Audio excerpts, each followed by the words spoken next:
Commander Kazarix stood at the observation deck of his cloaked outpost, peering down at the blue marble called Earth through specialized sensors. His upper set of arms rested on the railing while his lower pair remained clasped behind his back, a habit from 3 centuries of military service. The iridescent metals adorning his chest plate caught the dim light, each one telling a story of victories across 17 star systems. "Computer, replay the human military exercise footage from Sector 7, he commanded, his voice carrying the weight of someone who had seen too many wars to count. The holographic display flickered to life, showing primitive metal vehicles rolling across dusty terrain. Fascinating how they still rely on ground-based locomotion, he mused, mandibles clicking in amusement. Record observation log, date stamp 473 by Coalition Standard Time. The computer chirped in acknowledgement as Kazarix began his daily report. The humans continue to display remarkably outdated military tactics.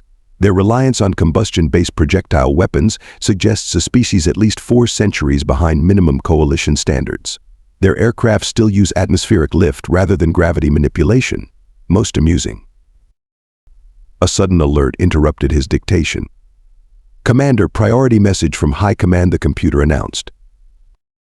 Kazarix's secondary eyes blinked in surprise while his primary set remained fixed on the display.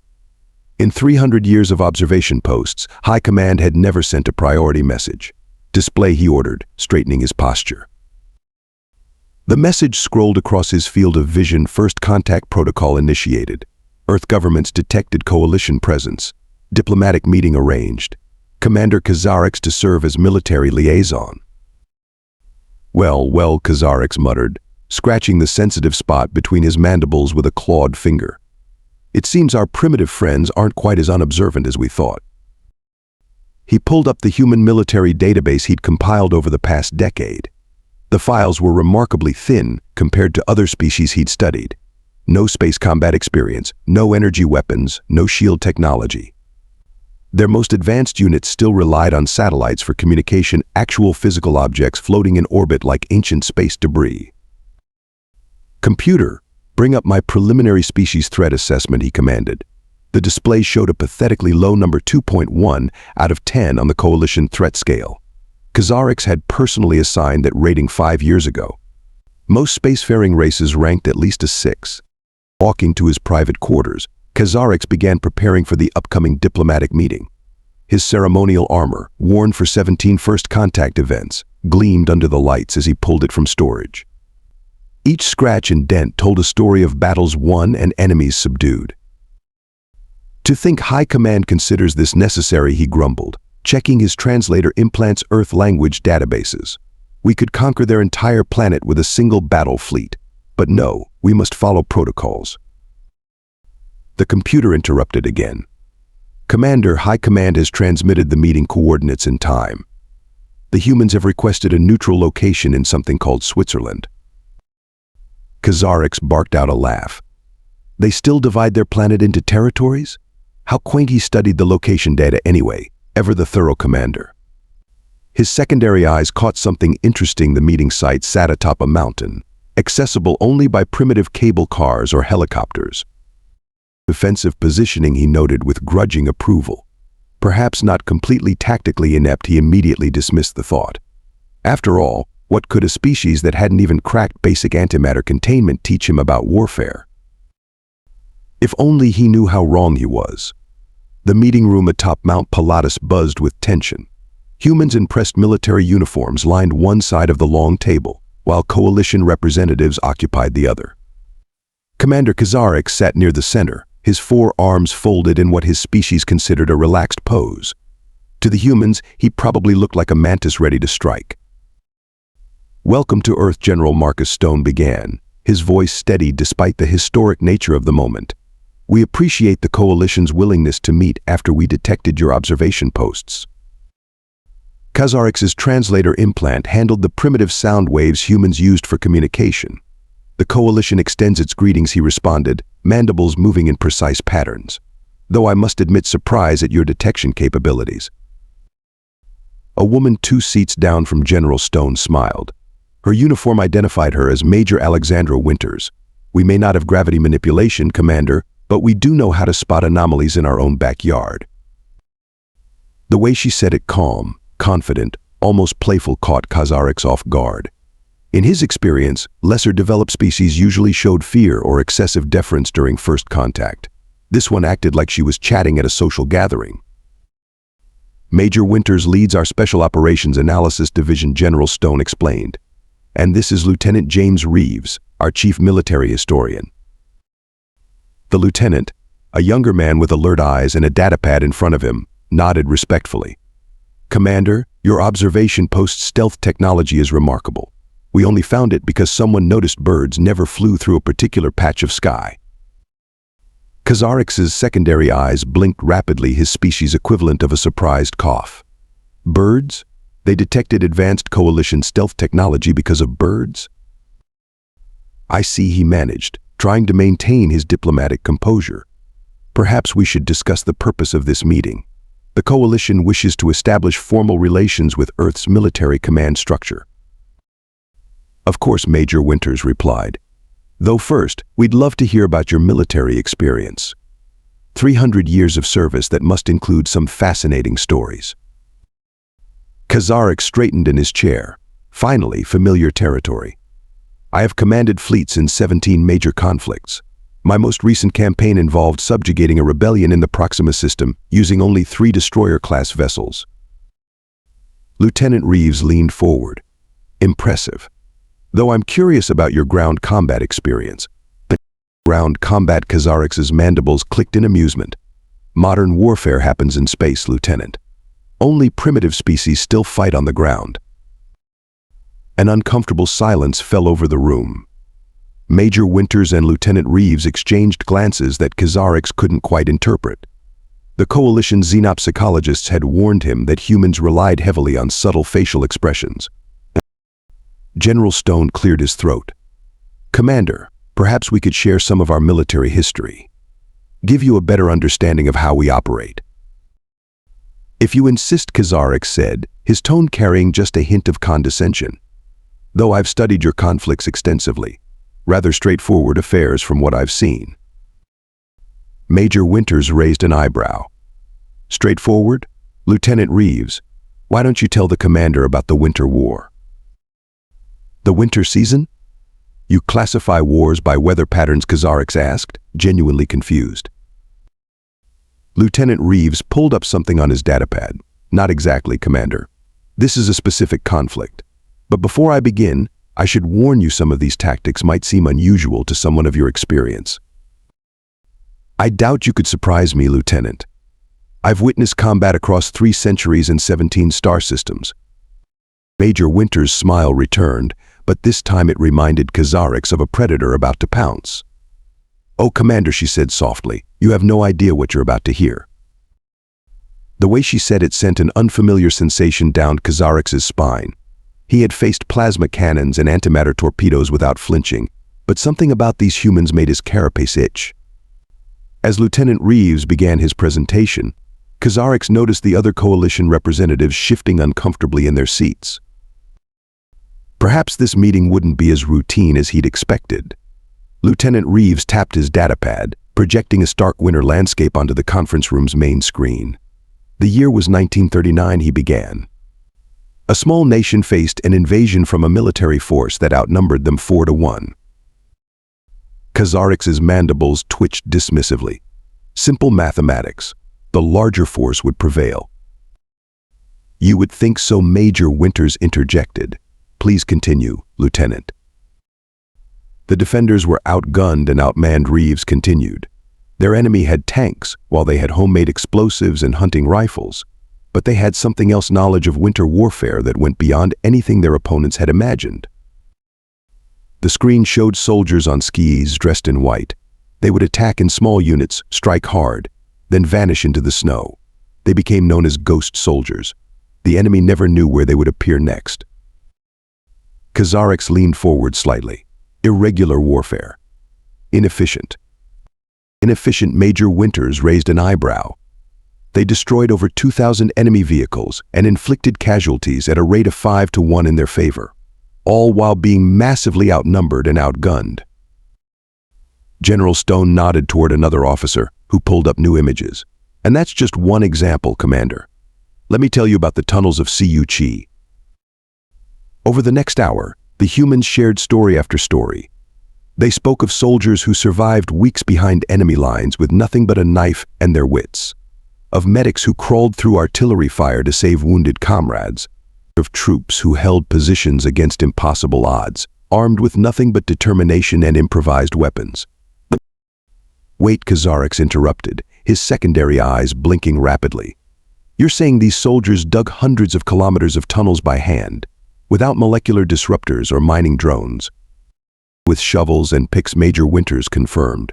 While under constant bombardment, they built hospitals underground, set up command centers, even had kitchens down there. Lieutenant Reeves pulled up another file.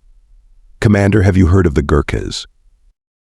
No, Kazarix admitted, his earlier condescension fading. There's a story from one of our more recent conflicts. A single Gurkha soldier was on a train when 40 armed robbers attacked. Instead of surrendering, he fought back. With just his ceremonial knife, he defeated 3 of them, forced the rest to flee, and then this is the important part. Pursued them. Pursued?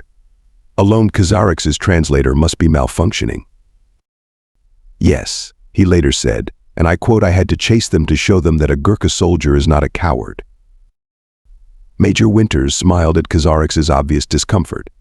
Shall we tell him about the soldier who captured 32 enemy troops using just his wounded sergeant's voice? The coalition representatives shifted nervously in their seats as the stories continued. Tales of soldiers who kept fighting after losing limbs, of troops who used terrain and weather as weapons, of units that survived situations that, by any rational analysis, should have been unsurvivable. But these are just stories of individual battles, Kazarix protested weakly. They don't represent strategic capability, General Stone finished. Let me tell you about the logistics of the Arctic convoys. About supply lines maintained across thousands of kilometers of hostile territory. About how civilian factories retooled overnight to produce military equipment.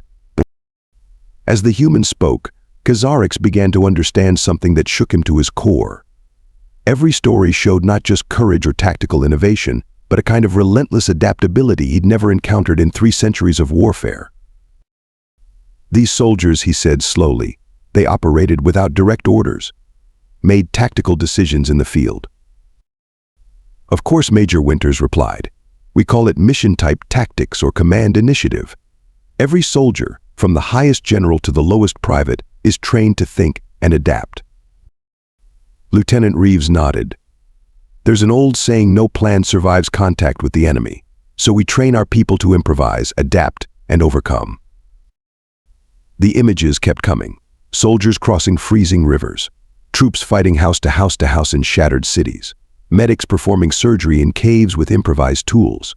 Each story seemed to peel away another layer of Kazarix's certainty about human capabilities. Tell me, Commander, Major Winters said softly, in your 300 years of service, have you ever fought an enemy that simply refused to accept defeat? Who would improvise weapons from farming tools? Who would fight on even when victory seemed mathematically impossible? Kazarix's mandibles worked silently for a moment. No, he admitted finally. Coalition military doctrine states that when defeat is statistically assured, surrender is the logical choice. Humans don't always make logical choices, General Stone said. Lieutenant, show him the Battle of Pavlov's house. As Reeves began describing how a handful of troops held off a massive army for 2 months from a single building, Kazarix felt his whole understanding of warfare shifting. These humans didn't just fight with weapons and tactics.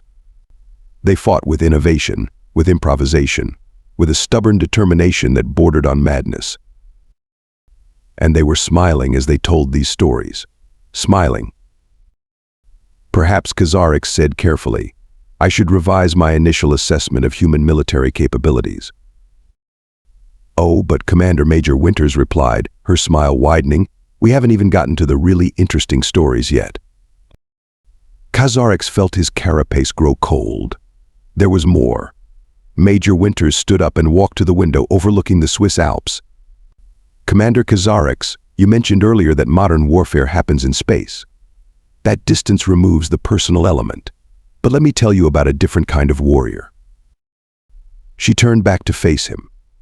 In 1945, a military medic named Thomas Parker found himself trapped behind enemy lines with 6 wounded soldiers. Their radio was dead. No evacuation possible. The nearest friendly forces were 30 kilometers away through mountainous terrain. The logical choice would be to surrender, Kazarix stated, though with less certainty than before. Parker constructed a stretcher from tree branches and his own uniform. He carried each soldier, one at a time, through enemy territory. 6 trips. When he ran out of medical supplies, he used moss as bandages and tree bark to split broken bones. Lieutenant Reeves pulled up an image of a worn leather bag. This was his medical kit. No automated healing units, no tissue regenerators, just basic tools and whatever he could find in the forest. But that's Kazarix struggled to find the right words. How did they survive? All 6 soldiers lived, General Stone said quietly. Parker died from his own untreated injuries the day after getting the last man to safety. Silence filled the room. Even the other coalition representatives looked uncomfortable. Then there's the French resistance, Major Winters continued. Ordinary citizens, bakers, teachers, farmers created an intelligence network that spanned an entire country. They used invisible ink made from grape juice, passed messages hidden in loaves of bread, coordinated operations using crossword puzzles in local newspapers. Kazarix's secondary eyes blinked rapidly. Without quantum encryption, without secure communications. Commander, Lieutenant Reeves said, pulling up new images, let me tell you about the Nightingales, nurses who ventured onto active battlefields to save the wounded. Not just their own soldiers, anyone they could reach. They performed surgery in bomb craters, used bedsheets as parachutes to drop supplies, turned abandoned subway tunnels into hospitals. The images kept coming. A soldier carrying his wounded friend for 17 hours through a snowstorm. A medic amputating his own leg to save himself after being trapped in debris. Underground networks of civilians who risked execution to help stranded pilots escape. In every major conflict, General Stone explained, we've seen the same pattern. For every story of combat, there are 100 stories of humans going to extraordinary lengths to save lives. Major Winters nodded. The same determination that makes us dangerous in combat makes us relentless in saving our wounded. We call it no one left behind. But it's tactically inefficient, Kazarix protested. Using resources to save the wounded reduces combat effectiveness. Does it? Lieutenant Reeves asked. What would you fight harder for, Commander? A strategic objective, or the knowledge that if you're wounded, your comrades will move heaven and earth to save you? Kazarix sat back, his 4 arms gripping the chair tightly. In 3 centuries of military service, he'd never considered warfare from this perspective. Coalition doctrine focused on tactical efficiency, strategic objectives, acceptable losses. The idea of risking additional casualties to save the wounded was foreign. There's more, Major Winters said. During our worst conflicts, we've seen incredible networks of compassion emerge. The Underground Railroad, the Dutch resistance, the White Rose movement, people who risked everything not for military victory, but to save others. Even when victory was impossible, Lieutenant Reeves added, these networks continued operating. They saved thousands using nothing but courage and ingenuity. General Stone leaned forward. You see, Commander, humans don't just fight with weapons. We fight with our hearts. We fight hardest not for territory or resources, but for each other. Kazarix's mandibles worked silently as he processed this information. His species prided themselves on their logical approach to warfare. Clean, efficient, distant.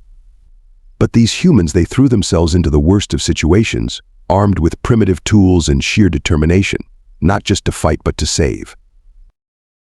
I once saw a medic run through artillery fire 5 times to save wounded soldiers, Major Winters said softly.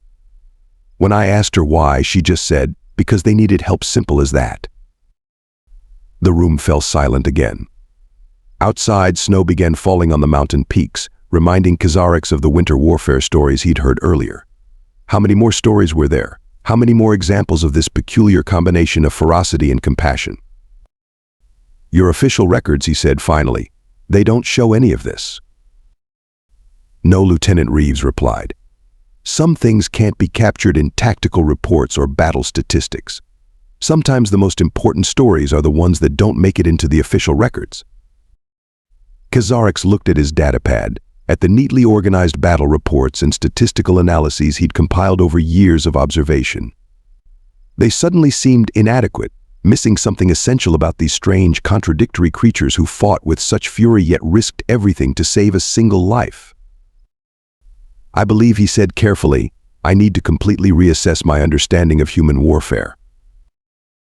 Oh, we're just getting started, Major Winters smiled.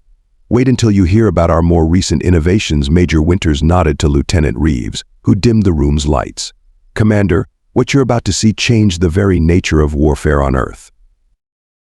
The screen showed a massive mushroom cloud rising into the atmosphere.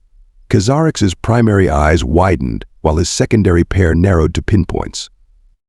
Primitive fission weapons, he said dismissively, though his mandibles quivered slightly. The Coalition abandoned such crude devices centuries ago. Perhaps, General Stone replied. But did your species ever build enough to destroy your entire world? Multiple times over. Kazarix's translator took several seconds to process that statement. That would be illogical. No military benefit would. Exactly, Major Winters interrupted. Welcome to the concept of mutually assured destruction. We built weapons that could end all life on Earth, pointed them at each other, and called it peace. For 50 years, Lieutenant Reeves continued, humanity lived knowing we could annihilate ourselves at any moment. Every man, woman, and child grew up understanding that everything they knew could vanish in a flash of light. Kazarix's claws dug into the table. You deployed such weapons while your species was still planet-bound, without evacuation protocols, without colony worlds. Now you're beginning to understand, Major Winters smiled. We're not just willing to fight against impossible odds. We're willing to risk everything, including our own extinction, to maintain peace. General Stone leaned forward, but nuclear weapons were just the beginning. Tell me, Commander, how does the Coalition handle psychological warfare? We use standard morale degradation protocols. Information control, supply disruption. We turned fear itself into a weapon, Lieutenant Reeves cut in.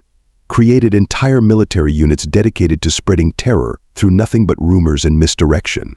We call them ghost armies, forces that don't exist but can make the enemy see shadows everywhere. The screen showed more images. Inflatable tanks that fooled aerial reconnaissance.